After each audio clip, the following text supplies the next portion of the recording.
Friday, March 20th, 2020. I'm Carroll. We've got a look at world and California news coming up. We've got all sorts of good things. I would suggest you stick around because, well, you don't want to miss anything. Yeah, it's all good stuff. And we will celebrate some birthdays today.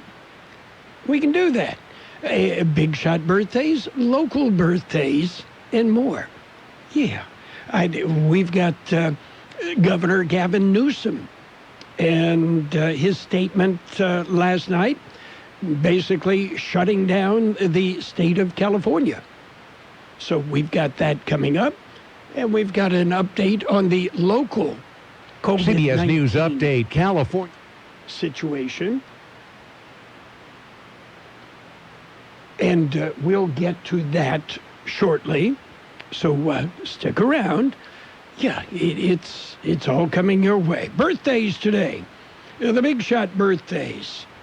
Well, let's see. Carl Reiner, actor, comedian, producer, director, funny guy.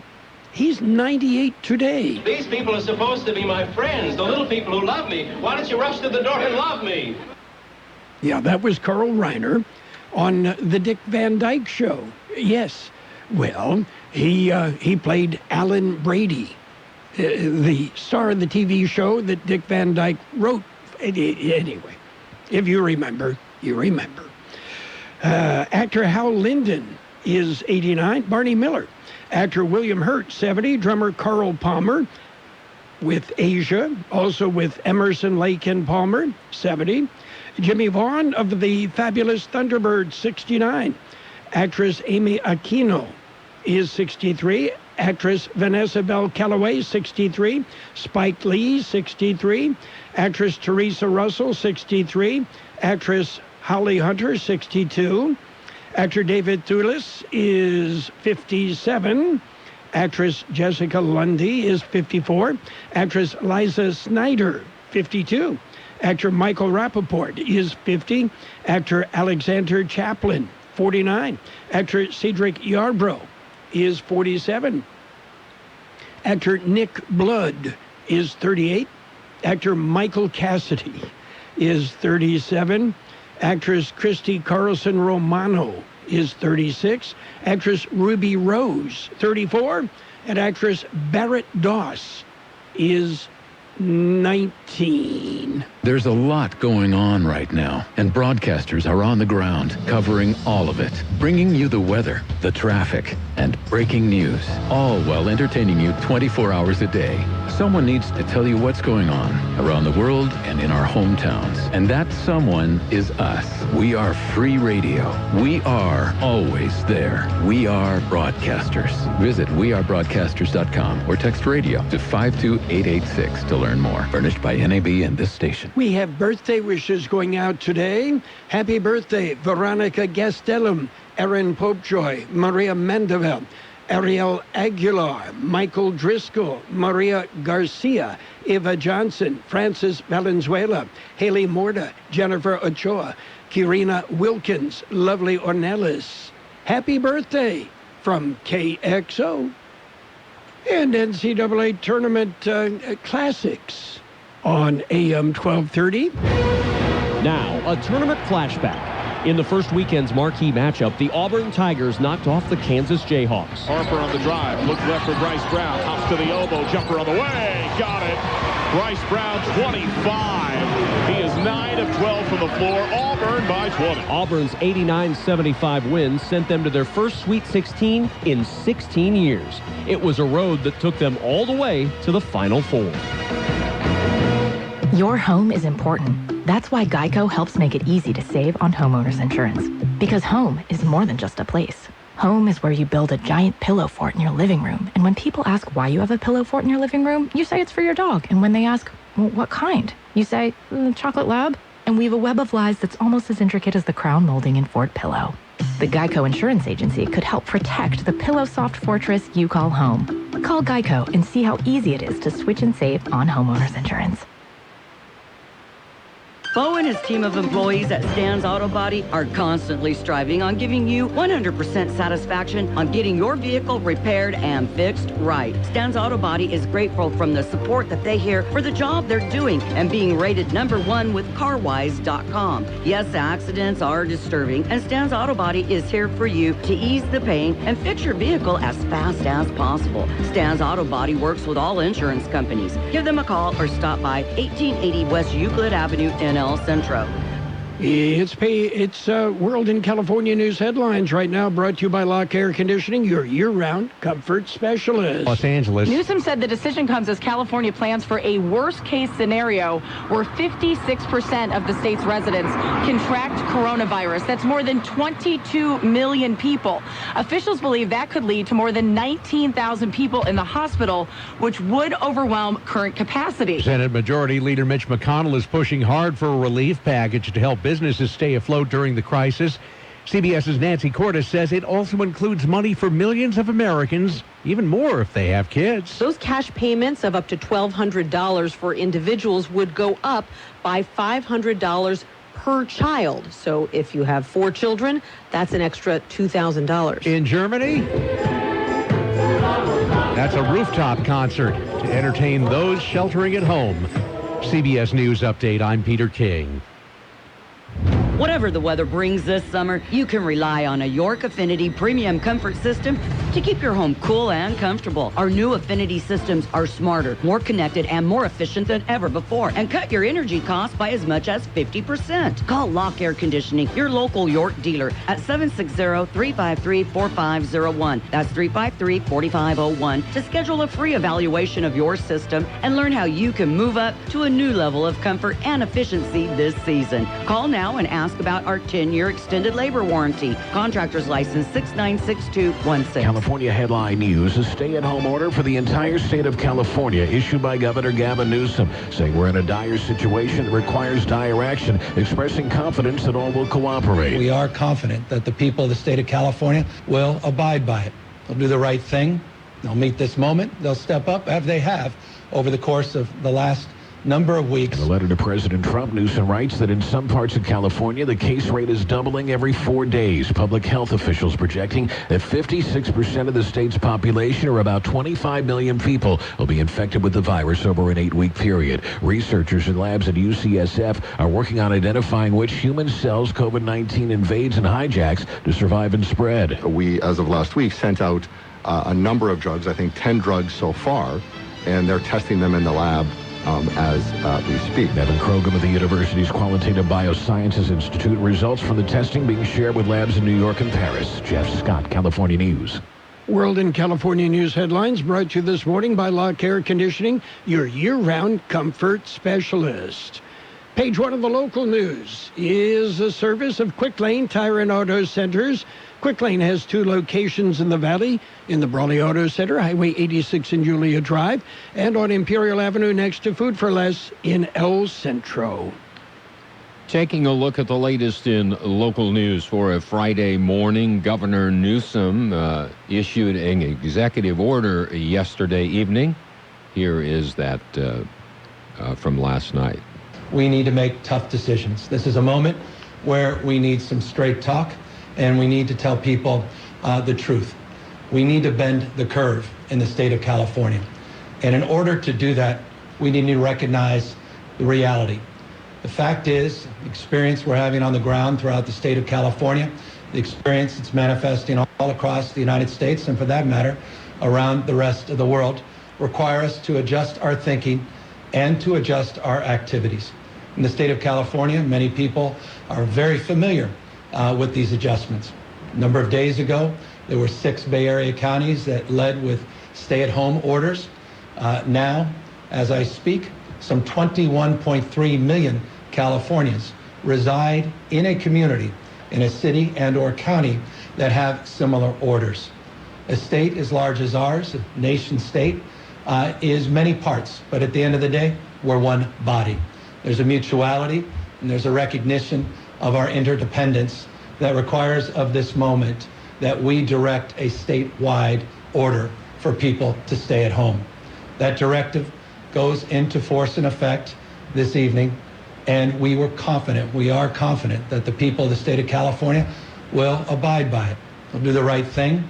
They'll meet this moment. They'll step up, as they have over the course of the last number of weeks, to protect themselves, to protect their families, and to protect the broader community in this great state in the world that we reside in.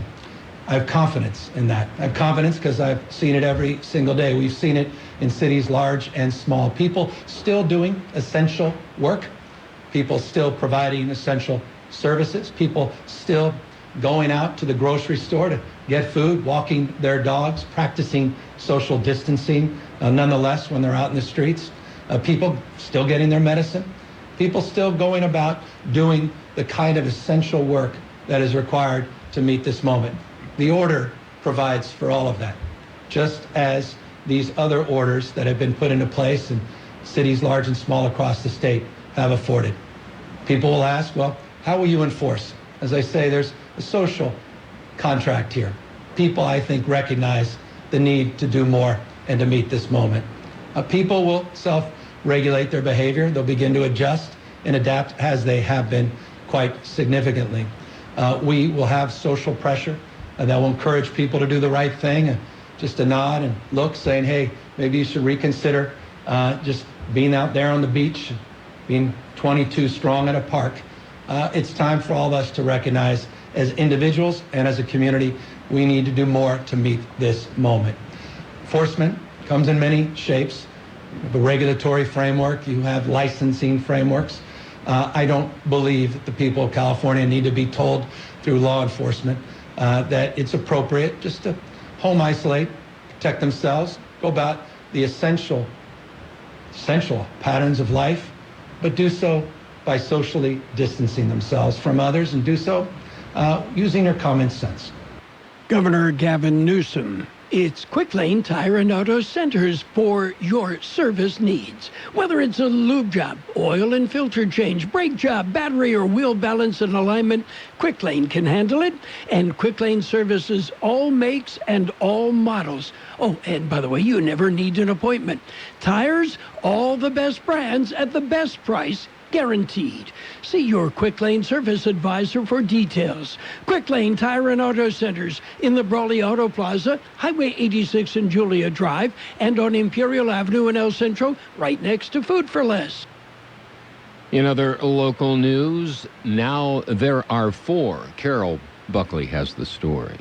Yesterday, the Imperial County Public Health Department announced that 2 additional residents have tested positive for COVID-19. The 2 individuals sought medical attention after feeling ill. One contracted the illness outside Imperial County. The other is still under investigation. Both are hospitalized. No additional information will be shared due to patient confidentiality reasons. This brings the total number of cases for COVID-19 in Imperial County to 4. Dr. Stephen Monday, County Health Officer, stated, public health staff continues to work closely with our healthcare providers to make sure these positive cases receive the care they need in response to their test results and to assure these cases are investigated. Out of an abundance of caution, the County of Imperial has announced that all county buildings and facilities will be closed to the public or have limited appointment-only availability effective today until further notice. And that concludes this edition of Local News. Stay with us for Page 2.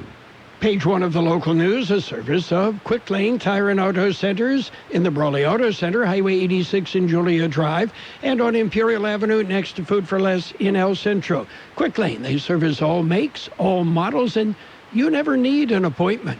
We are counting down to Easter, and I have a great idea. When it comes to Easter candy, head to the Peanut Patch in Yuma. The Peanut Patch is open Monday through Saturday, and they carry many homemade chocolates. They also make their own fresh English toffee, plain or covered in milk chocolate. Pecan turtles made from a special recipe from scratch. They've got it all at the Peanut Patch in Yuma.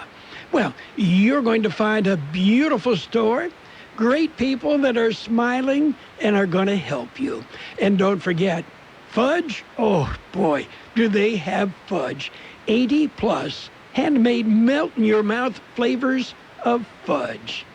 Check out the Peanut Patch in Yuma. You can Google the Peanut Patch in Yuma and visit them, thepeanutpatch.com. Visit the Peanut Patch in Yuma and get ready for Easter.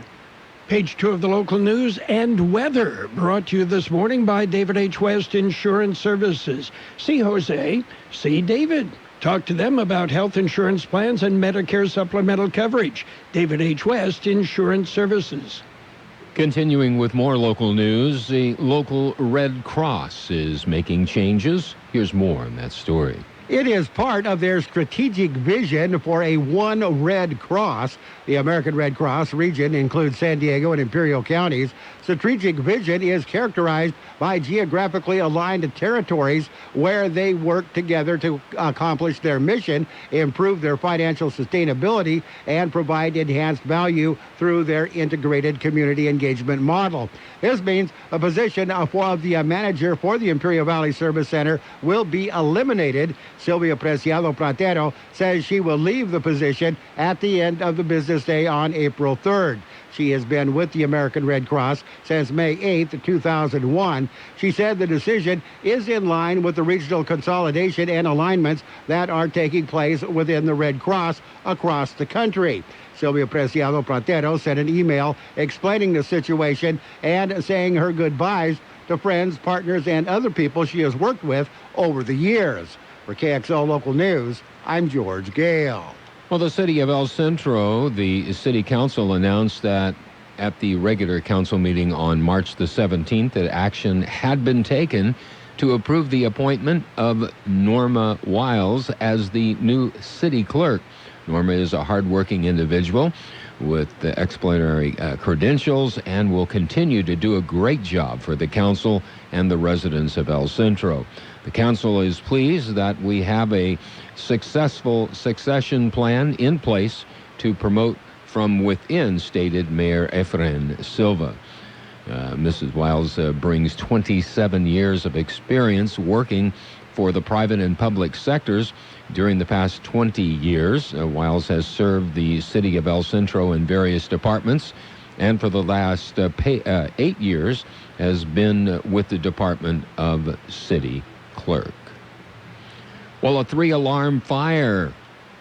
Here's more on that story. It was reported in Calexico. The fire was first reported at around 11 Wednesday morning. The blaze was just across the border at First and Pollen in Calexico, next to the Greyhound bus station. Thick smoke from the fire hampered border crossers, mainly pedestrians on the Mexican side of the border.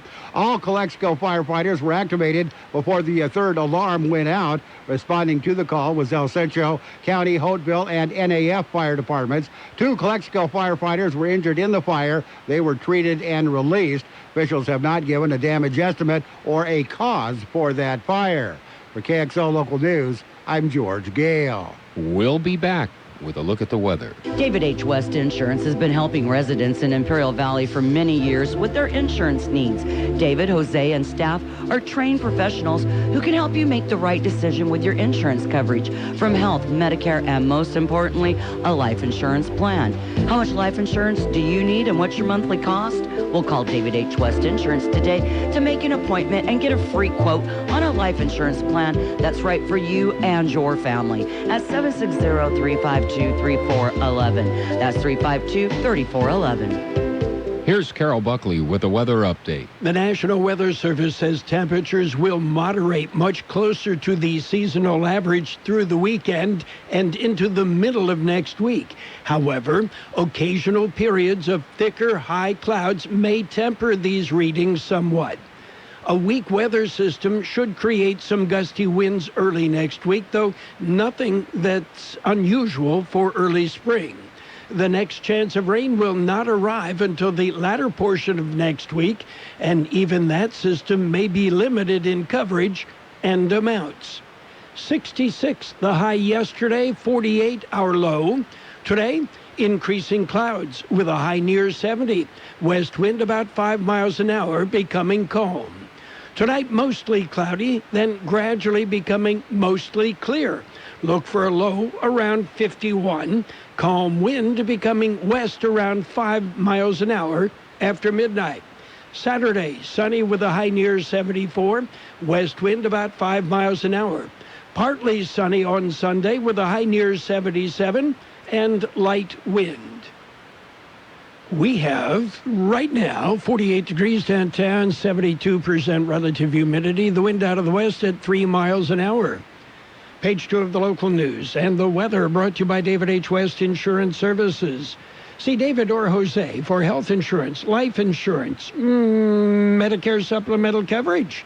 David H. West Insurance Services.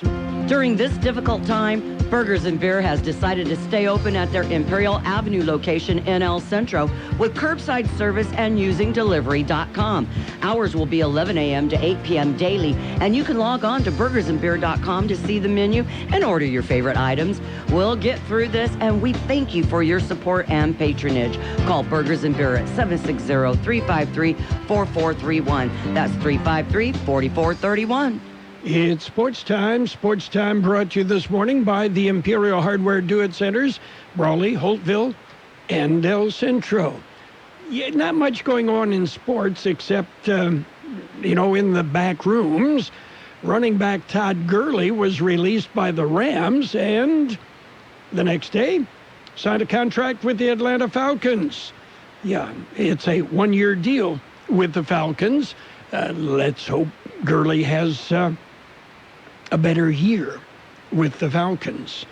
Meanwhile, Tom Brady made it official. Yes, he will sign with the Tampa Bay Buccaneers. A 2-year contract is what they're talking about, and details still being hammered out. And the Denver Broncos have informed former Super Bowl MVP Joe Flacco he's being released with a failed physical designation, according to the team. Meanwhile, safety Clinton Dix has reached a deal with the Dallas Cowboys. The Dallas Fort Worth Star-Telegram reports the deal is for 1 year, worth $4 million, with $2.5 million guaranteed. Planning a home improvement project? Let your friends at Imperial Hardware Company lend a hand. Our Do-It Centers provide the sweet spot between convenience and selection, combining the value and variety of a big box with the ease of visiting a neighborhood market. Our helpful and courteous staff will get you outfitted for any task in no time. Imperial Hardware Company is locally owned and family operated, proudly serving this community for over a century. We carry only the best products and top name brands. Visit us in Brawley, El Centro, and Holtville to find what you need when you need it. Get it done with a little help from Imperial Hardware Company. Need special equipment for your next big project? Ask us about tool rentals. You'll find everything in one place at Imperial Do-It Centers. Well, more NFL. Quarterback Colt McCoy has agreed to terms with the New York Giants. It's a 1-year deal, $1.5 million guaranteed. And the Red Sox say Chris Sale will undergo Tommy John surgery. Sale chose to undergo the procedure now. And, that means he may be back for the 2021 season, if they have a 2021 season. NCAA men's basketball action. We got it. Well, yes, kind of a throwback series, classic NCAA games. Yeah, last night you heard Magic and Larry Bird tee it up. Tonight, it's the 2018 first-round game, UMBC versus Virginia. Number 16 seed beats the number 1 seed for the first time. Yeah, a lot of money to be made if you bet the right way on that one. That's it for Sports Time. Sports Time brought to you this morning by the Imperial Hardware Do-It Centers, Brawley, Holtville, and El Centro. Since 1901, Imperial Printers Rocket Copy has provided the finest printing and copying services from start to finish. When you choose Imperial Printers Rocket Copy, you can feel confident in our expertise and personal attention to your project. We have a team of professional graphic designers ready to take your ideas and make them a reality. From promotional merchandise, full-color brochures, blueprints, and high-speed copies to business forms and everything else in between, Imperial Printers Rocket Copy offers dependable and affordable quality printing. Thank you for choosing locally owned and operated Imperial Printers Rocket Copy. We have convenient locations near you at 430 West Main Street and 100 South 11th Street in El Centro and 184 South Plaza in Brawley. Financial news and a brief look at the weather brought to you this morning by the Imperial Valley Food Bank, fighting hunger in Imperial County since 1991. Well, the early returns on the market. Right now, the Dow Jones Industrial Average up 345 points at 20,432. The S&P 500 up 35 at 2444. And the NASDAQ is at 7,332. That's up 182 points. Gold up $19.80 an ounce. Oil is off $1.20 a barrel. So what else is going on? Well, economists are saying, as far as the market is concerned, we may be settling down a little bit. We'll have to wait and see. The first real bad U.S. economic data from the coronavirus outbreak was released yesterday. Initial jobless claims surged 70,000, the highest level in 2.5 years. But that's not anything compared with what is in store. David Choi, an economist from Goldman Sachs, says initial claims for the week ending March 21st may jump to a seasonally adjusted 2.25 million.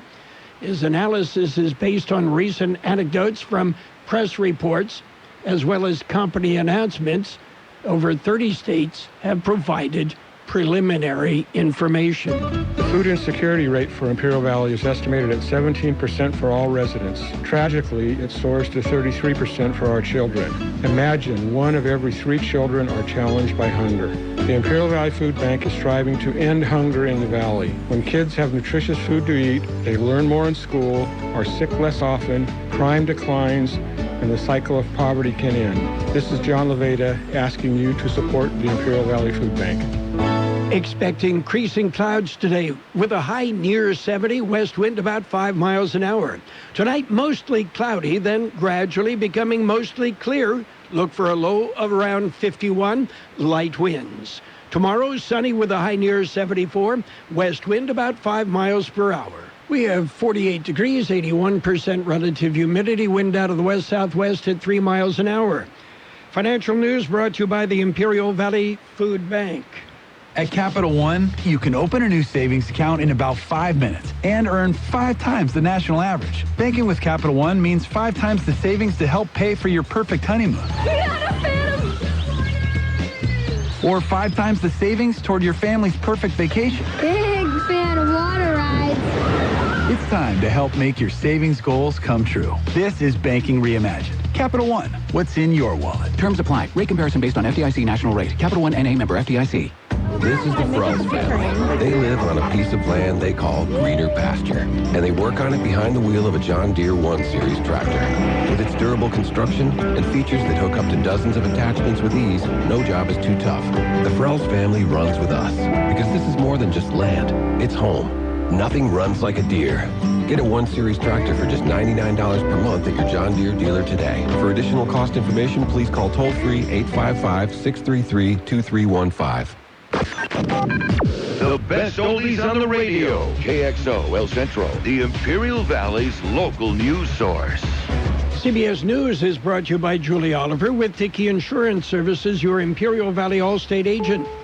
The CBS News on the Hour, presented by Capital One Bank. I'm Steve Kathan. The coronavirus sparks a stay-at-home order in California. It's an order without a specific deadline, but we will be very transparent with you. Governor Gavin Newsom says if the rise in virus cases doesn't slow, the state's medical system will be overwhelmed. CBS's Jamie Yukas in L.A. The governor says that this stay-at-home order is meant to starve off those worst-case scenario numbers. And by the way, if you don't shelter in place and stay at home, you could face a misdemeanor, which means also a fine. Treasury Secretary Mnuchin says the income tax filing deadline has been moved from April 15th to July 15th. All individuals and businesses have the extra time to make payments without interest or penalties. Here in Washington, the emphasis is on finalizing a huge stimulus package and on the reports that 4 senators sold off stocks reportedly ahead of the market plunge. Capitol Hill correspondent Nancy Cordes. These stock sales came about a week before the markets started to slide, as the crisis in Asia was coming to a head and as senators started to get daily briefings here on Capitol Hill about the looming threat. The FAA says it temporarily closed the air traffic control tower at JFK Airport in New York and part of the Indianapolis Traffic Control Center for cleaning after new cases of COVID-19 were reported. The American military is taking steps to protect troops in Iraq from the coronavirus outbreak. CBS's Cammie McCormick has that. The U.S. will be supporting the Iraqi security forces with fewer bases, with fewer people. That according to a statement out today. American troops had already begun pulling out of smaller bases, but now the U.S.-led coalition against ISIS is also pulling out some of its troops because of coronavirus concerns. The statement says they'll return as the situation permits. In the meantime, Iraqi security forces have suspended all training. A private group says home sales jumped in February, hitting their highest level in 13 years. Experts forecast a big turnaround for this month because of the virus outbreak. The coronavirus is challenging that old adage, cash is king. CBS's Deborah Rodriguez. A growing number of businesses, from Grubhub and DoorDash to diner chains and local bookstores, have stopped accepting banknotes. Experts say cash does carry a risk, but it's small, and credit and debit cards made of plastic and metal are just as likely to be vectors for transfer, not to mention cell phones. Scripps National Spelling Bee, to be held in late May, has been postponed indefinitely because of the virus. And Wall Street right now, the Dow's up 346. This is CBS News. Why settle for average? With Capital One, you can open an account with a savings rate 5 times the national average. Welcome to Banking Reimagined. What's in your wallet? Capital One N.A., member FDIC. Get to Kohl's and stack the savings with an extra 15% off. Save on Shark vacuums. Get 50% off Serta memory foam pillows and mattress toppers. And save on kids apparel. Plus, take $10 off your kids' sale purchase of $50 or more. Plus, get Kohl's Cash. Plus, get it in 1 hour or less with buy online, free store pickup. Friday through Sunday at Kohl's and Kohl's.com. Offers valid March 13th through 22nd. 10 off 50 kids with promo code KIDS10. 15% off with promo code CHARM15. Select styles. Some exclusions apply. See store or Kohl's.com for details. Hi, it's Flo. And you know what word I don't get? Shampoo. The first half of the word is sham, and the second part you definitely don't want to see in the shower. That's why I made up a neat word. Flotection. The feeling of security you get when your new house is protected by home insurance through me and Progressive. I mean, seriously, shampoo? What part of that makes you want to rub it all over your hair? Save an average of 17% on car insurance when you bundle home and auto through Progressive. Progressive Casualty Insurance Company, affiliates, and other insurers. Discount not available in all states or situations. Many of us are venturing online now for some entertainment, with just about everything shut down. Have tickets for the ballet or the opera, but the theaters are closed? The Paris Opera has the answer, with many of its top shows and current season now online and free. Several museums, including the Musée d'Orsay, are also putting online videos of exhibitions. And the Philharmonie Concert Hall in Paris is running an online schedule for a night of music at home. Elaine Cobb, CBS News, Paris. A NASA astronaut who's about to leave the planet for 6 months will blast off without any family or fanfare because of the coronavirus. Chris Cassidy says he won't have any guests April 9th when it launches from Kazakhstan. He's saying goodbye in Russia to his wife today, 3 weeks earlier than planned. Because of the outbreak, she's going back home to Houston. Steve Kathan, CBS News. Hi, this is Julie Oliver. As your local Allstate agent, providing protection that fits your life is something I take well personally. I am committed to learning about your needs and personalizing protection to meet them. From bundling your auto, home, and life insurance with ease to evaluating optional coverage based on your protection needs, I can build an insurance proposal that fits your life. Are you in good hands? Contact me, Julie Oliver, today for a free quote at 760-353-5800. That's 353-5800. Subject to terms, conditions, and availability. Life insurance offered through Allstate Life Insurance Company and Allstate Assurance Company, Northbrook, Illinois, and American Heritage Life Insurance Company, Jacksonville, Florida. CBS News brought to you by Julie Oliver with Tiki Insurance Services, your Imperial Valley Allstate agent. For home, life, or auto insurance, call Julie today. And now, more of the best oldies on the radio. I have no words for it. I'm kind of shocked right now, actually. With Carroll Buckley. Not that I like it, but I do. AM 1230 KXO. 1230.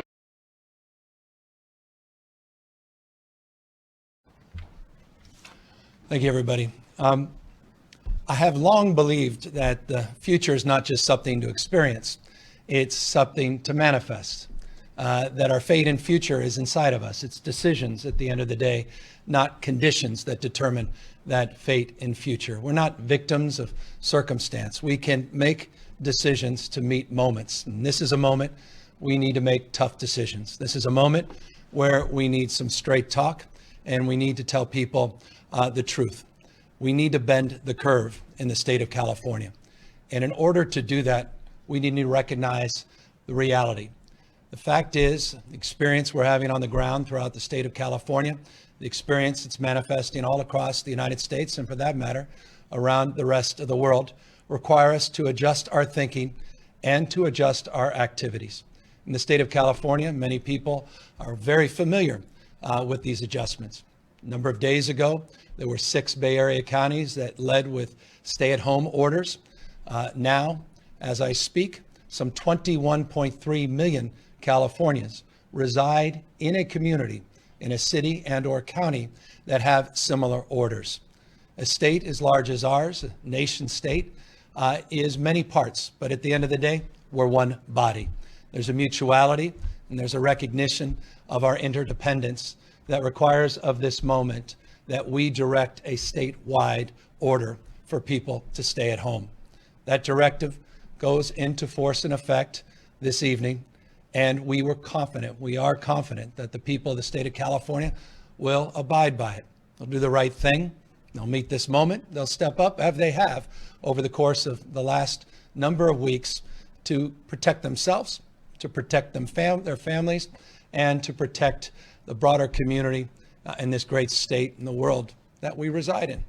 I have confidence in that. I have confidence because I've seen it every single day. We've seen it in cities large and small. People still doing essential work. People still providing essential services. People still going out to the grocery store to get food, walking their dogs, practicing social distancing, nonetheless, when they're out in the streets.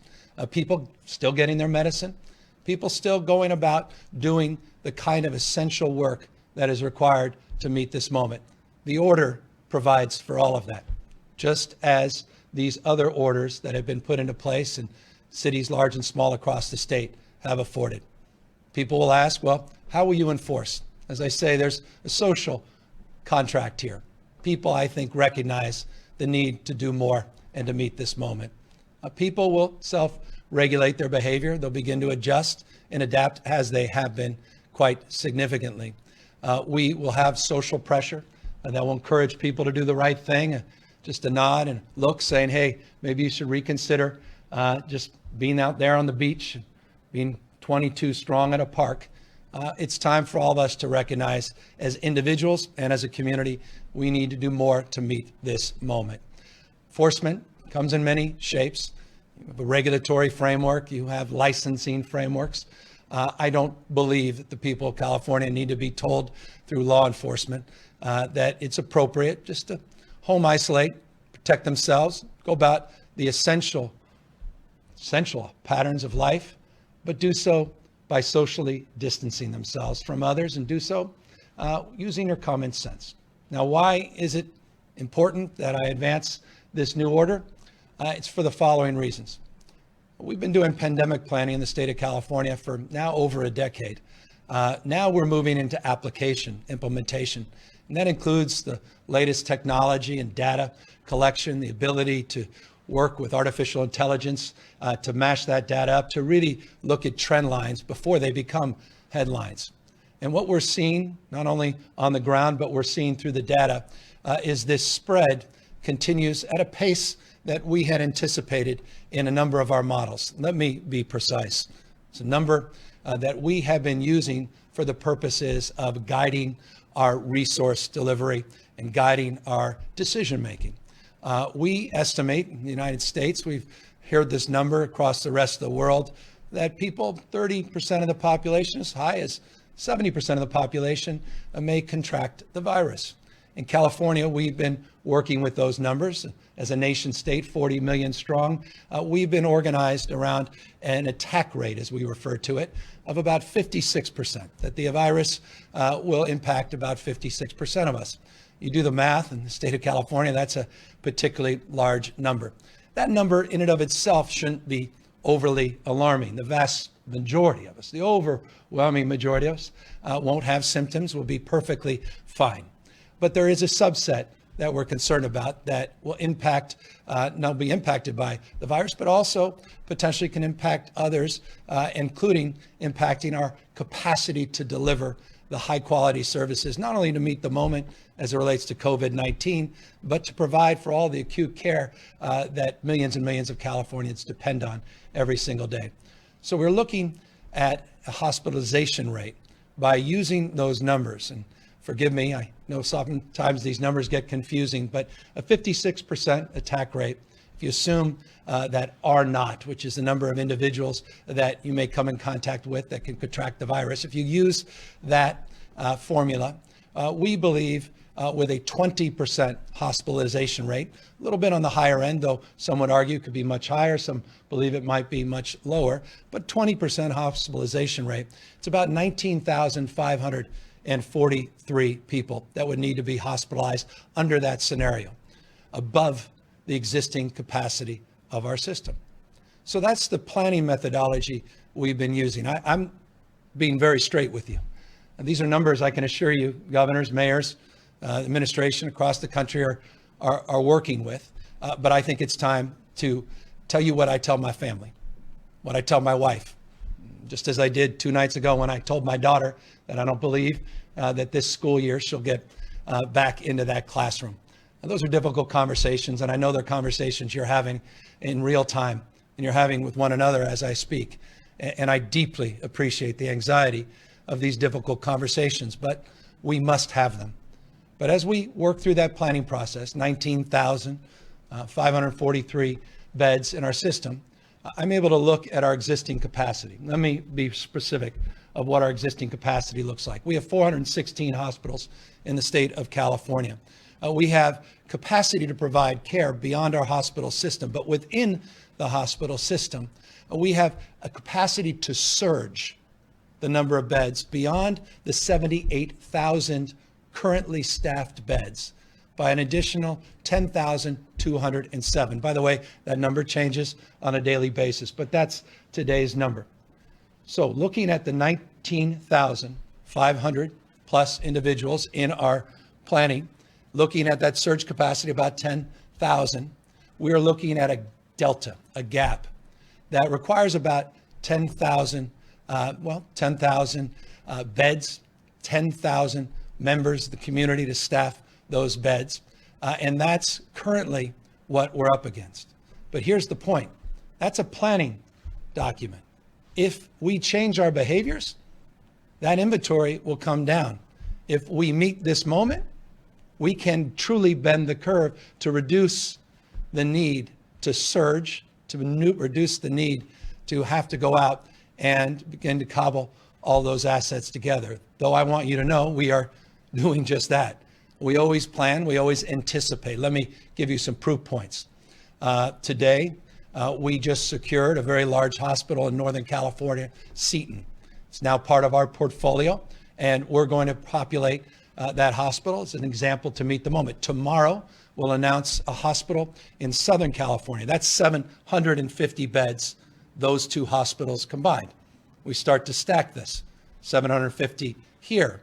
The motels that we're currently, and hotels we're currently negotiating with, we start stacking those master leases for those hotels. We're working, I had very, very positive conversations with the leaders of two of the finest public university systems in the world, UC and the California State University system. We're working with those systems to identify appropriate dormitories to help us with the surge. We start stacking those numbers. We're working with the federal government. I had a conversation today with Vice President Pence and President Donald Trump together on the phone, talking about our needs, in addition to my conversation today with the Secretary of Defense about these mobile medical and field units that they have committed to pledging, not just to California, but to folks all across this country. You start stacking those things, and we have, I believe, the capacity to meet this moment, but not unless we change our behaviors and do what is necessary to meet this moment. Let's bend the curve together. Let's not regret. Let's not dream of regretting. Go back, say, well, we coulda, woulda, shoulda. Now when the data all points to where I think most of us know we're going. One has to be transparent. One has to be honest.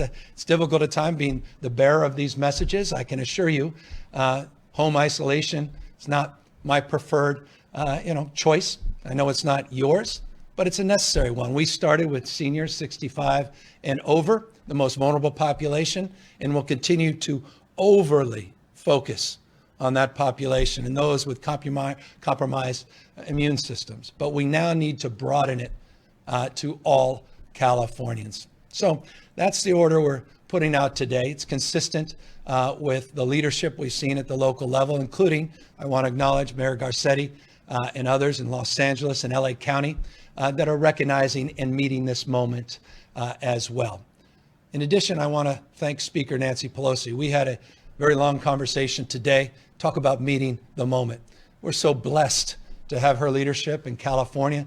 She's very familiar to Northern California, and certainly familiar to me as former mayor of San Francisco.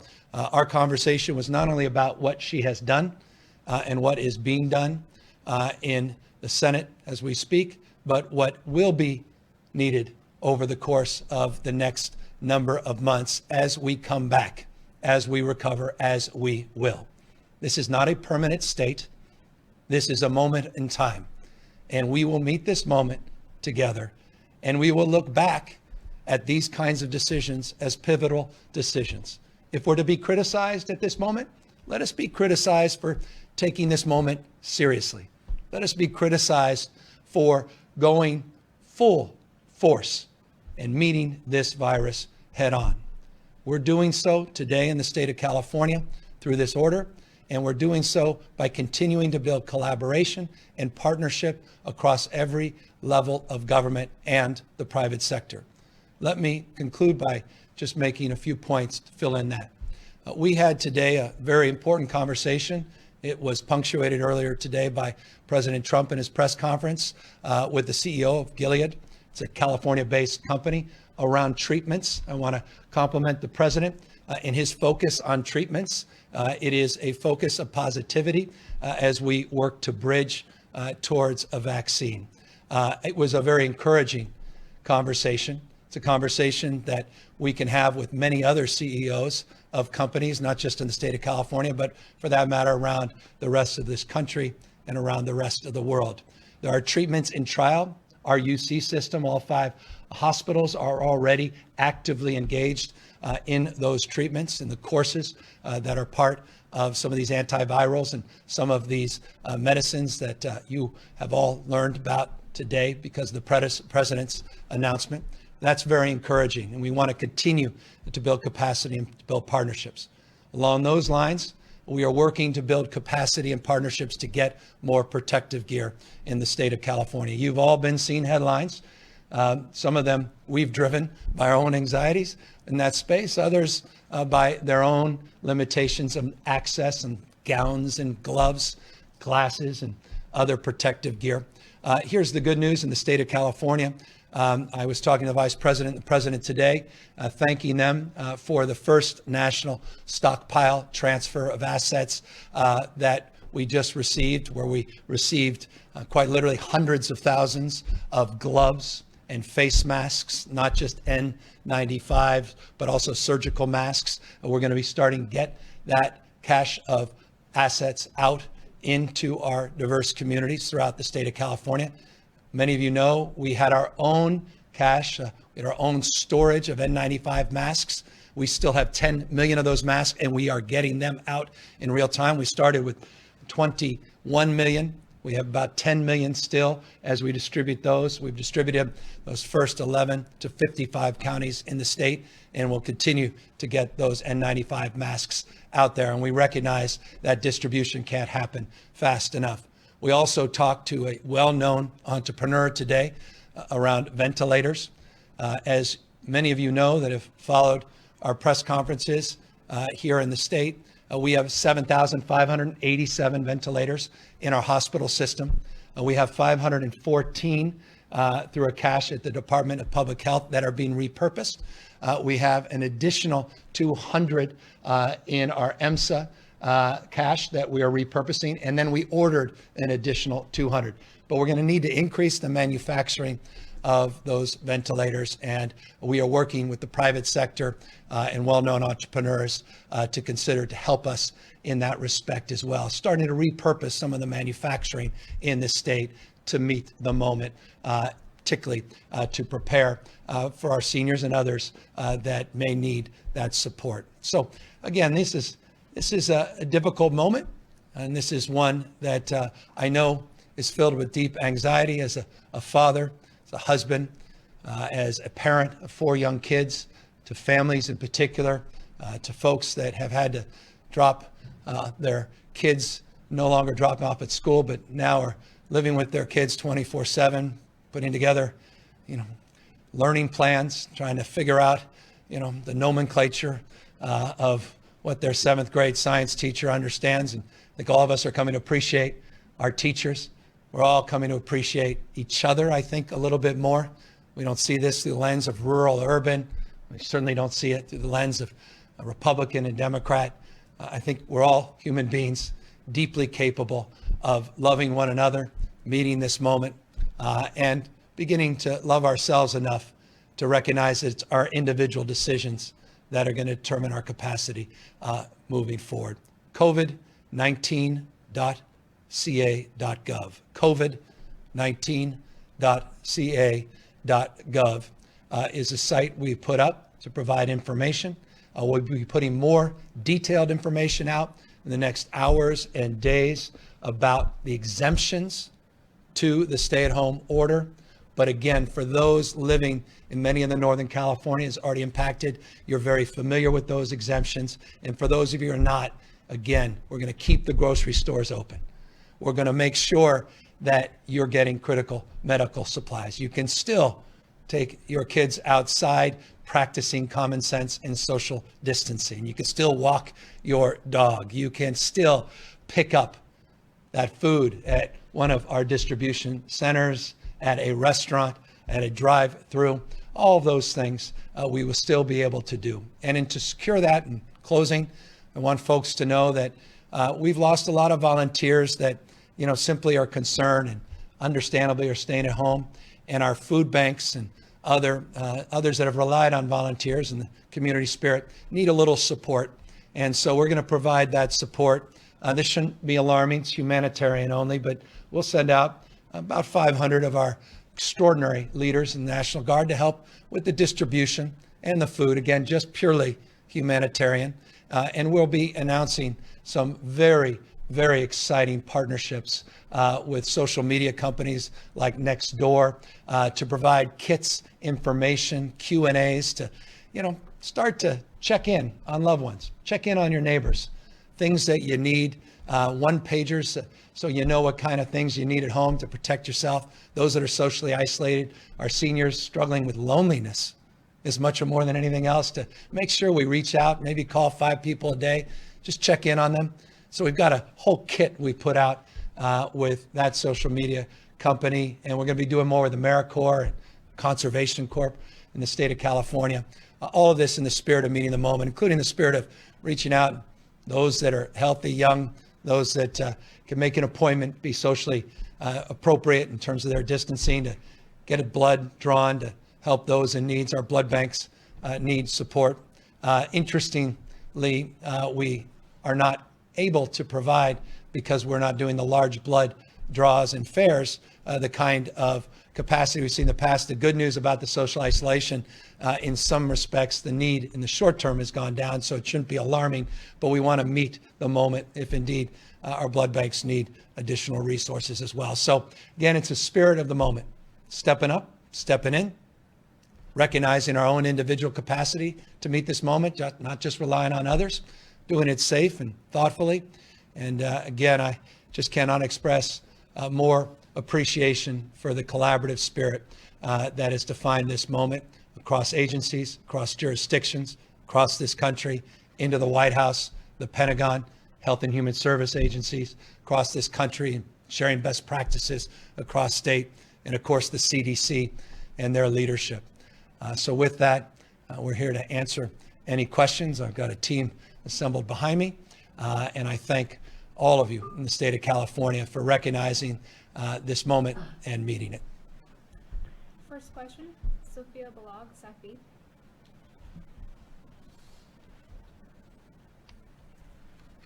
Sophia Balog, SACB.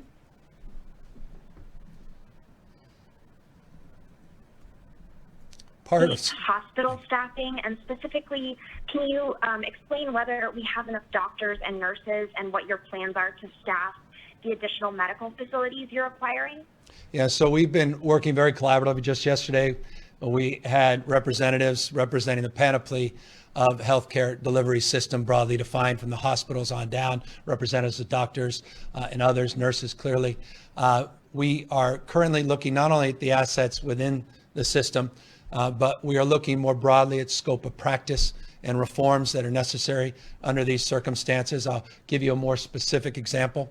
One of the really ennobling, incredible things about our public employees in the state of California is we've been putting out a survey to those employees and asking them if they have skills in other areas and their willingness to step up and say, I happily work outside of my job description. I'm happy to lend a hand.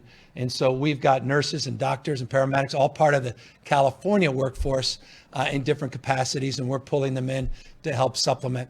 Also working with our federal partners at HSS as it relates to adopting a staffing regime and strategy that can help support not just those mobile field units, but also potentially to help us with these hospitals that are coming online. I don't know if Dr. Galley, you want to amplify and fill in any blanks as it relates to additional thoughts relating to staffing. Sure. We continue to work, just as the governor said, with our partners across the state in the healthcare professions, including working on the ratios and different things to make sure we can staff up. We're looking at individuals who've recently retired to come back and support these new facilities and existing facilities. We know that some healthcare professionals who are not as busy in their outpatient practices, nurses, doctors, nurse practitioners, other healthcare professionals can step up and are willing to join us as we build up this capacity in new facilities and increase our capacity in our existing facilities. So it has felt, and it continues to feel, like a all hands on deck mission. We're having great conversations with all of our partners across the state. The willingness is enormous. We are daily receiving emails and calls with the willingness to step up and help. We know this is going to be a challenge, but we believe Californians together are going to meet it. Next question. Kathleen Remain, Associated Press. Hi, Governor. Thanks for doing this. Thank you. Do you have a sense of how long this statewide shelter-in-place order is going to last? And then, you talked about the state has been modeling and has been kind of seeing where this has been going for days now. Why now did you decide to issue this today? Was there a specific number or thing that changed that made you take this extra step? No, I think it's we've been very fluid, as you know, on a daily basis. We've been adjusting to changing conditions, not only here in the state, but changing recognition across this country and an understanding of what's happening in other parts of the globe that require us to adjust our thinking, quite honestly, on an hourly basis, not just a daily basis. So based upon the meetings we had yesterday with our healthcare professionals, based upon the conversations we had this morning with fellow governors, with the president, CDC and others, based upon our models, based upon our trend lines, based upon some new information that came in as it relates to those models from Johns Hopkins and among others, we felt it was appropriate to raise the ante and do what we can to bend that curve. Let me remind you, the numbers we put out today assume that we're just along for the ride. We're not. We want to manipulate those numbers down. That's what this order is all about. The projection said we will have. But we don't live by projection. Again, I began this by saying we are not victims of fate or circumstance. The future is something inside of us. It's our decisions that will determine those projections. And that's why we decided today to make this decision. Hannah Wiley, SACB. Hannah Wiley. Hi, can you guys hear me? Yes, thank you, Hannah. Yeah, hi, thanks, Governor. I appreciate you taking the time to talk with us tonight. We're hearing a lot from state workers that they're still being told to come into work, and you touched on this a bit last night, but does the state have the capability to have workers telecommute and the numbers needed for social distancing? Yeah, that's being worked on in real time. We had a remarkable conversation last night with our largest public employees union, a teletown hall. And we talked about so many of the essential services that are provided in the state. Let me put that in perspective. When you consider police and fire and those in our corrections industry broadly defined, you're over 50% of the workforce operating on some form of 24-hour support. So it's deeply defined as essential. Those in non-essential positions that have skills are being surveyed to see if they could provide essential capacity and fill in voids that may exist or persist throughout our system. But when we look across the panoply of services, overwhelming majority of those services we believe we can meet based upon that criteria, and that criteria is being processed in real time in terms of making the actual determination to your question around how many individuals can telework, how many people don't have that kind of broadband access or otherwise are not positioned because of their particular job to get any big benefit from telework. So all of that is being processed, and we're working very collaboratively with our teams in HR to make all of that real. But it's a constant and never-ending adjustment. Sosan Morar, SACB. Thank you, Governor. Has the Trump administration agreed to send the equipment you've requested, and what exactly has the federal government agreed to provide California? Well, we're expecting the delivery of that national stockpile and those numbers that I gave you just a moment ago that the Trump administration agreed to, and they delivered.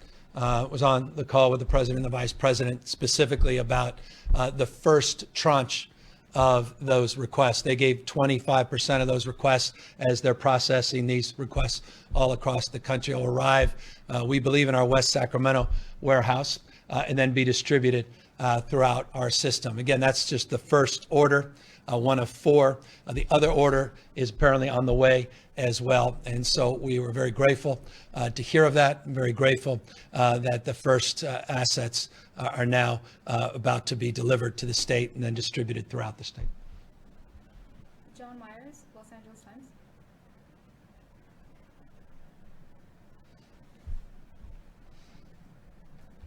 John Myers. John, you there? I'm there. Anybody hear me? Perfectly. Governor, can you hear me? Perfectly. Fantastic. One more time. I want to go back to the projection in the letter that you sent to the president of the $25.5 million, which I understand, as you've said a moment ago, is a projection if nothing else happens. At least one of my colleagues has talked to an epidemiologist at Harvard who thinks in 8 weeks that would be, in his words, a catastrophic number. and that they normally talk in terms of 18 months when you're looking at numbers like that, and that would be really bad. Yeah. Are you sure? I want to understand the methodology, the science behind a potential of 8 weeks and 25.5 million people. Yeah, let me ask Dr. Galley, who's better prepared to answer that in detail. Sure. And Dr. Angel, who's here as well. So in about 3 or 4 weeks ago, we began knowing that in California, we had to create a model that took the best thinking from around the globe and started to look at how we would apply it in California. And using the available literature, advice from the CDC, and our understanding and experience in California, we applied a variety of different measures that looked at an attack rate, that looked at the R0, as the governor has described, which is that infectivity ratio, or that one person's infected and how many others will be infected. We looked at that time, hospitalization rates that we had available, as well as other outcome measures. And given that, we knew that the attack rate of 56% that we chose, that was somewhat in the middle between our two, the high end and the low end of what we'd seen in the literature, would be that fairly high number, that if we did nothing across California and it spread the way that we'd seen the spread of disease in other countries that experienced it before us, we would have a majority of our state affected by the disease. We knew that that did not equate to the same number of people who would be sick enough to seek care, sick enough to be hospitalized, and then beyond that, sick enough to need the level of ICU level care that we worry about most and some of the worst outcomes. So we built the model in collaboration with the CDC, as the governor said, to guide our planning so that we were prepared across California. And we are very glad we had built that model, because it's put us in a great position with our partners across the state to be prepared for what we are starting to see, which are hospitals with many patients and patients who are in the ICU and having outcomes that we've seen in other countries. And we feel like we are well prepared because of that planning to meet this moment and be prepared for what's coming up in the days and weeks to come. And I deeply recognize how alarming those numbers are, and they drive headlines, but the one that matters to us is that 19,543, that 20% hospitalization rate. That's the number that guides so much of our decision making, and that we are advancing very purposely. Silver, KCBS Radio. Hi, Governor. Can you hear me? Perfectly. Oh, good. All right, Governor. First of all, I've about a million questions, but I'll only ask a couple of them. I want to go back to Kathleen's question. You didn't answer the part about how long you anticipate this actually lasting. Is there a date on this order for how long it would last? And then also, will there be any actual enforcement? And if not, how practical and impactful do you think it will have, given how many people are still going out, going to stores, going to essential jobs? I think that's all you'll let me ask for now, but let's try that. Yeah, well, we want people to go to essential jobs. We want people to deal with their essentials in a thoughtful and judicious way.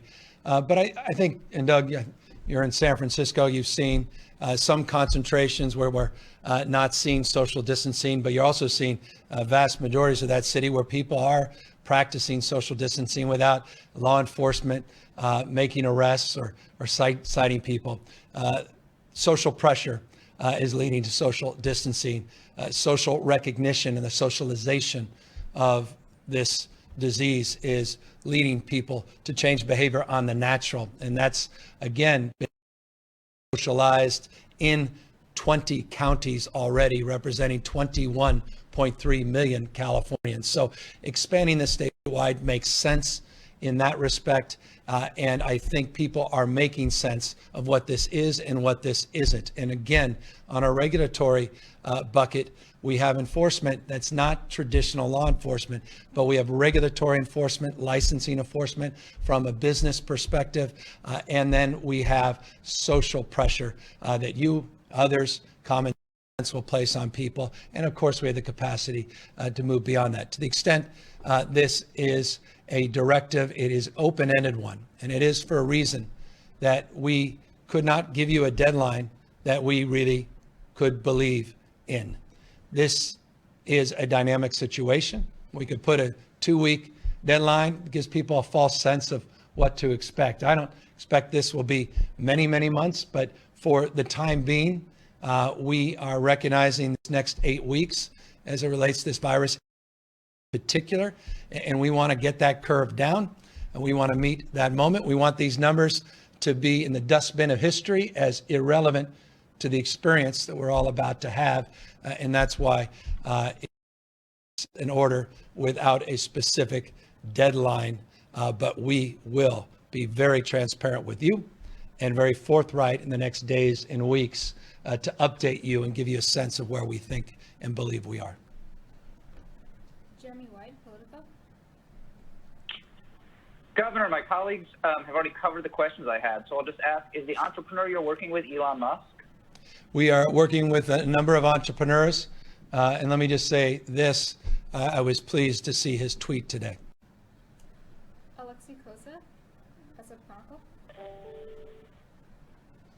Hi, Governor. I wanted to follow up on John Myers' question. I don't think it was quite fully addressed, but even with the orders to the 23 million Californians and all of the other social distancing measures so far, are you still operating under an assumption that we're on track for this 25 million Californians infected within 8 weeks, unless we all go under this stay-at-home order? The point of the stay-at-home order is to make those numbers moot, to bend that curve. When we say bend the curve, that means the projection no longer becomes a reality because we changed our behavior, and as a consequence, that curve, that projection, that trend line becomes something very, very different in reality.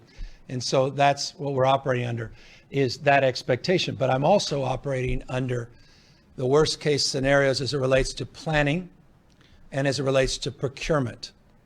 And those two things go hand in hand. Procuring the physical assets, the human resources that are necessary.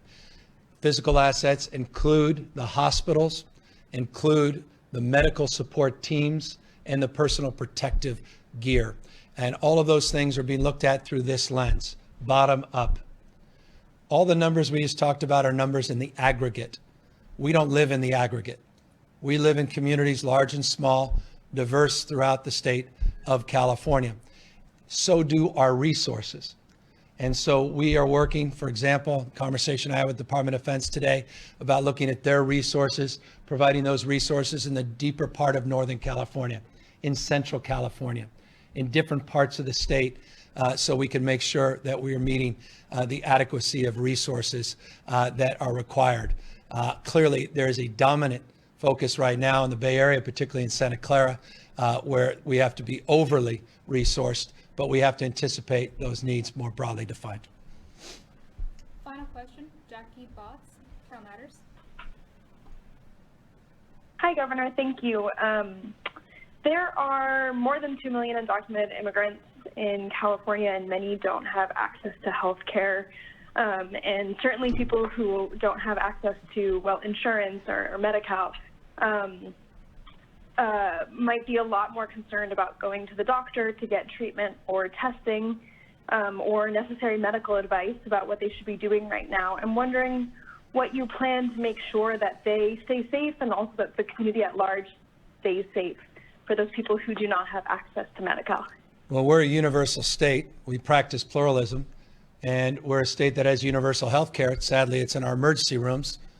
For those that are fiscally conservative, that should concern them because that universal health care costs the taxpayers a fortune. In the state of California, as you know well, we believe in universal health care. We believe in prevention. We believe in reducing costs and advancing the health of all the residents in the state of California. You're right, by some projections, 2.3 to 2.5 million Californians, by the way, have averaged being here over a decade. Many, overwhelming majority of mixed status families, very impacted by the public charge rules, very impacted by the anxiety of this moment.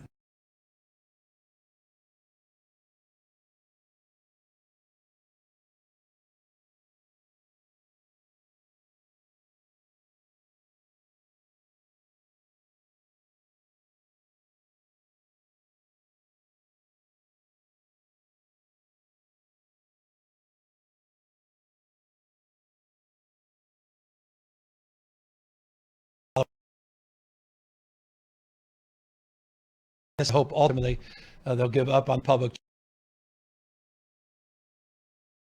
Those that are receiving public benefits that are in the process of making a determination around their status for permanent residency or otherwise, they are not going to be impacted by being recipients. And we need to remind people that. We need to socialize that across the state. We're also going to be doing a series of PSAs that meet people where they are and remind people of the things we already have done. We have universal health care regardless of immigration status that we expanded last year up to the age of 26. And clearly, as you know from my budget, we had a desire to do even more. To the extent we can, we are reviewing that. We're looking at the entire budget, looking at the existing proposals that we introduced in January, looking at where the legislature is currently in terms of whether or not they'd support it. But the magnitude of the economic impacts and the costs broadly have obviously put a reminder that we have to contextualize all of the needs together. And that was the importance of the call of Speaker Pelosi today, and incredible and imperative to have federal government support, particularly in one area, and that's unemployment insurance. There's no greater impact quickly in terms of unemployment insurance. And as you've seen, those claims have skyrocketed in the state of California, 40,000 a few days ago, 70,000 2 days ago, 80,000 claims yesterday. New numbers will be providing you very shortly from yesterday. It gives you a sense of the magnitude of this moment, but we'll meet it for all our diverse communities. Let me just, conclusion, since that was the last question, make this point as well. I'm very proud to be a Bay Area kid, born and raised, but one of the things that doesn't make me proud is part of our past.